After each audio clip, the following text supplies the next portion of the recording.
माननीय सदस्य श्री असदुद्दीन ओवैसी जी। मोहतरमा चेयरमैन साहिबा, मैं शुरुआत में अपनी तरफ से ताज़ियत पेश करना चाहूँगा उन 26 लोगों को जिनका नाम पूछकर और मुसलमान नहीं होने के नाते पर उनको गोली मारकर कत्ल कर दिया गया। मैं ताज़ियत पेश करना चाहूँगा मौलाना इकबाल को, जो पूंछ के मदरसुल ज़ियाउल उलूम के मुदर्रिस थे, उस 5 साला लड़की मरियम को जिसको पाकिस्तान की शेलिंग में उसका पेट फट गया। मैं ताज़ियत पेश करना चाहूँगा मैडम ज़ैन अली और उर्वा फातिमा, इन दो जुड़वा भाई बहनों को जिनकी उम्र 14 साल थी, लांस नायक दिनेश कुमार को, बीएसएफ के सब इंस्पेक्टर मोहम्मद इम्तियाज़ को। मैं शुक्रिया अदा करना चाहूँगा कश्मीर की आवाम का कि उन्होंने पहलगाम के वाक़े के बाद मस्जिदों से ऐलान किया मज़म्मत का, बग़ैर किसी के बोलने पर रोड पर निकलकर उन्होंने पाकिस्तान से आए हुए दहशतगर्दों की मज़म्मत की। मैं मुबारकबाद देता हूँ हमारी मुसल्लह अफ़वाज को कि उन्होंने एक अजीम कुर्बानी पेश की और बहादुरी के साथ ऑपरेशन सिंदूर में भारत को कामयाबी दिलाई। मैं मुसल्लह अफ़वाज ने पहले 9 दहशतगर्द ठिकानों पर उनको निशाना बनाया और सबसे मेरी नज़र में जो दहशतगर्दी के दिल पर हमला हुआ वो भावलपुर का था और 6 एयरफील्ड, 3 हैंगर और 2 रनवेज को हमने तबाह किया। बाद में ऑपरेशन सिंदूर की कामयाबी की एक अहम वजह यह थी मैडम कि मुल्क में इत्तेहाद और इत्तेफाक पैदा हो गया था, एक यूफोरिया पैदा हो गया था, मगर अफसोस कि हुकूमत ने उसका फ़ायदा नहीं उठाया। मैं आज भी कह रहा हूँ, जिम्मेदारी के साथ कह रहा हूँ कि पाकिस्तानी फ़ौज, पाकिस्तान की ISI, पाकिस्तान का डीप स्टेट, उनका हयाती मकसद ये है कि हमेशा भारत को कमज़ोर किया जाए और अगर हमको इन ताकतों को कमज़ोर करना है तो देश में इत्तेहाद और इत्तेफाक को बरकरार रखना पड़ेगा। अगर हम बुलडोज़र के ज़रिए या फिर लिसानी जबर के ज़रिए या मजहबी फ़िरक़ा परस्ती के ज़रिए अक़लियतों को निशाना बनाएंगे तो हम खुदा ना खास्ता उन पड़ोसी मुल्क के दहशतगर्द तंजीमों को कहीं कामयाब ना हो जाए। मैडम, मैं आपके सामने ये भी कहना चाहूँगा कि इत्तेहाद और इत्तेफाक इस मुल्क में जब मजबूत होगा तो हमको बैनुल-अक़वामी सतह पर दिखाने की ज़रूरत नहीं पड़ेगी। मैं आपकी तरफ से हुकूमत से चंद सवालात करना चाहूँगा कि वज़ीर आज़म ने कहा कि खून और पानी एक साथ नहीं बह सकते, आतंकवाद और बातचीत एक साथ नहीं हो सकती। तो मेरा सवाल आपके ज़रिए से वज़ीर आज़म और हुकूमत से ये है, फिर जिन इंसानों को बैसारा की वादी में मारा गया था, क्या आपका ज़मीर इस बात की इजाज़त देता है कि आप ट्रेड बंद कर दिए, पाकिस्तान का एयरक्राफ्ट हमारे एयर स्पेस में नहीं आ सकता, उनकी कश्ती हमारे पानी में नहीं आ सकती, ट्रेड खत्म हो चुका है डायरेक्ट इनडायरेक्टेड, आपका ज़मीर जिंदा क्यों नहीं है? किस सूरत से आप पाकिस्तान से क्रिकेट मैच खेलेंगे जब हम पानी नहीं दे रहे हैं? 80% पानी पाकिस्तान का हम रोक रहे हैं, ये कहकर के पानी और खून नहीं बहेगा, आप क्रिकेट मैच खेलेंगे? मैडम, मेरा ज़मीर तो गवारा नहीं करता कि मैं उस मैच को देखूंगा।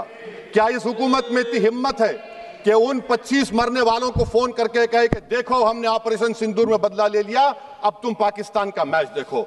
बड़ी अफसोस की बात है मैडम, अकाउंटेबिलिटी किस पर है? पहलगाम किसने किया? 7.5 लाख हमारी फौज और सेंट्रल पैरामिलिट्री फोर्स है, ये कहां से 4 चूहे घुसकर हमारे भारत के नागरिक को मारे? अकाउंटेबिलिटी किस पर फिक्स होगी? LG पर फिक्स होगी तो LG को बरतरफ करिए, IB पर आती है तो एक्शन लीजिए, पुलिस पर आती है तो एक्शन लीजिए, मगर आप ये समझ रहे हैं कि ऑपरेशन कर दिया और हम खामोश लोग भूल जाएंगे। अकाउंटेबिलिटी फिक्स करना पड़ेगा। मैडम, डिटरेंस आपकी क्या है? आपने सर्जिकल स्ट्राइक किया, आपने बालाकोट किया, फिर ये पहलगाम हुआ, तो आपकी डिटरेंस की पॉलिसी नाकाम साबित हुई, कश्मीर की पॉलिसी नाकाम साबित हुई, 370 हटा दिया आपने एक रियासत को यूटी बना दिया और उसके बावजूद भी दहशतगर्द वहां पर पहुंच गए। तो और अफसोस मुझे इस बात का होता है मैडम कि पाकिस्तान को हम जानते हैं, पाकिस्तान और इजराइल इस पूरी दुनिया में एक फेल्ड स्टेट है और पाकिस्तान के आर्मी चीफ को, जिससे हमारे स्ट्रेटेजिक रिलेशनशिप है, जिसको अपना दोस्त कहते हैं, उस देश का प्रेसिडेंट उस शख्स को बुलाकर खाना खिलाता है अपने साथ जिसके भाषण से हमारे लोग मारे गए थे। तो क्या आपकी खारजा पॉलिसी कामयाब हुई? आप देख लीजिए। अच्छा, हमारे देश में एक ऐसी तंजीम है जिसका वजूद नफरत की बुनियाद पर और मजहबी अज़बियत को फैलाने के लिए बनाया गया। उनको तकलीफ है सेकुलरिज्म से, सोशलिज्म से, मगर हमारे संविधान के प्रियम्बल में लफ्ज सॉवरेन है। सॉवरेन का मतलब यह है कि हम खुद मुख्तार हैं, हम हाकिम आला हैं, हम अपने मुल्क के मुकद्दर का फैसला करेंगे। एक गोरा व्हाइट हाउस में बैठकर भारत की सीज फायर का ऐलान करेगा? यह आपका नेशनलिज्म है। अफसोस होता है मुझे सर। मैडम मैं आपसे पूछना चाह रहा हूं कि अगर एक चचा सैम ऐलान कर रहे हैं तो हमारी फौज पर क्या असर पड़ा होगा? हमारे उन पायलटों पर क्या असर पड़ेगा जो नहीं मालूम कितनी ऊपर आसमानों पर भारत की हिफाजत कर रहे हैं? वो नेवी का सिपाही जो समंदर में खड़ा हुआ है, उसको यह नहीं मालूम हो रहा है कि मेरा प्रधानमंत्री ऐलान नहीं किया, एक गोरे ने ऐलान किया। बड़ा ये आपके कैसा होगा ये? मैडम मेरा सवाल हुकूमत से यह भी है कि हम कोई एडवर्सेरियल कंट्री नहीं है अमेरिका के लिए, हम दोस्त हैं, स्ट्रेटेजिक रिलेशनशिप है। क्या क्या एग्रीमेंट हमने साइन नहीं किया, तो क्या ये दोस्ती निभा रहे हैं? मैडम मैं हिस्टोरिकल एग्जांपल दे रहा हूं, क्रुश्चेव और टीटो। क्रुश्चेव ने दबाव डाला, टीटो ने कहा मैं नहीं मानता, मैं नैम ज्वाइन करूंगा। मैडम फ्रांस और यूएसए, डिगोल को जब यूएसए ने दबाव डाला तो डिगोल ने कहा कि तुम दोस्त हो मगर हमारी खारिजा पॉलिसी आजाद ना है। मैडम वहीं पर आप देखिए गुजराल साहब, जिसको कहते सबसे कमजोर थे, वजीर आजम थे, उन्होंने बहादुरी का मजारा किया, रिफूलिंग करने नहीं दिया। वियतनाम 20 साल यूएसए से लड़ा मगर झुका नहीं, और हम उनको बोल भी नहीं पा रहे, उनको बोल भी नहीं पा रहे। हम तो कोई दुश्मन मुल्क तो नहीं है अमेरिका के, ये आपको समझने की जरूरत है। और मैडम यहां पर वजीर खारजा ने कहा वो चीन गए, डिप्टी चीफ ऑफ स्टाफ ने कहा कि चीन के इक्विपमेंट एक लाइव लैब था हमारे उनके लिए। क्या आपने कहा चीन को कि तुमने क्यों दिया पाकिस्तान को हथियार? आप नहीं कहे। और मैडम आप जानते हैं कि रक्षा मंत्री ने कहा कि स्विफ्ट एंड प्रोपोर्शनेट। तो फिर जो इंडोनेशिया मिलिट्री अटैचे ने कहा कि हमको कहा गया मत मारो, हम सेल्फ डिफेंस में भी नहीं मार सकते थे पाकिस्तान को।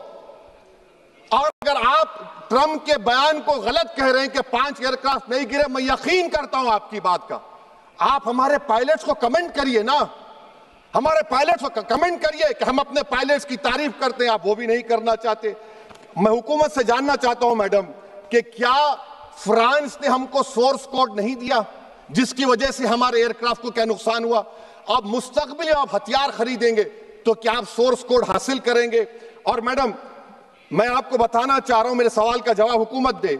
हमारे पास सैंक्शन जो स्क्वाड्रन है 42 है, 60 साल के बाद सिर्फ 29 काम कर रहे हैं। पाकिस्तान के पास 25 हैं, चीन के पास 50 से ज्यादा हैं। 11 साल से आप सरकार में हैं, सबमरीन नहीं है, थर्ड एयरक्राफ्ट कैरियर कहां पर है आप बताइए। और मैडम FATF में लाना पड़ेगा आपको। अगर आप विश्व गुरु हैं तो हम आपको चैलेंज कर रहे हैं, आप G7 के कंट्रीज को, GCC को और चचा सैम को राजी कराइए कि पाकिस्तान को, मैडम खत्म कर रहा हूं, FATF में दोबारा लाया जाए। मैडम ऑल पार्टी मीटिंग हुई, देखिए कितना कॉन्ट्रडिक्शन है केंद्र सरकार में और स्टेट सरकार में। ऑल पार्टी मीटिंग में मैं था, केंद्र सरकार ने कहा कि नहीं, बैसारन मिडोस पर तो कोई जा ही नहीं सकता, जून से पहले इजाजत लेना पड़ेगा। बाद में हमको मालूम हुआ कि साल भर खुला रहता मिडोस सिवाय बारिश और स्नो के।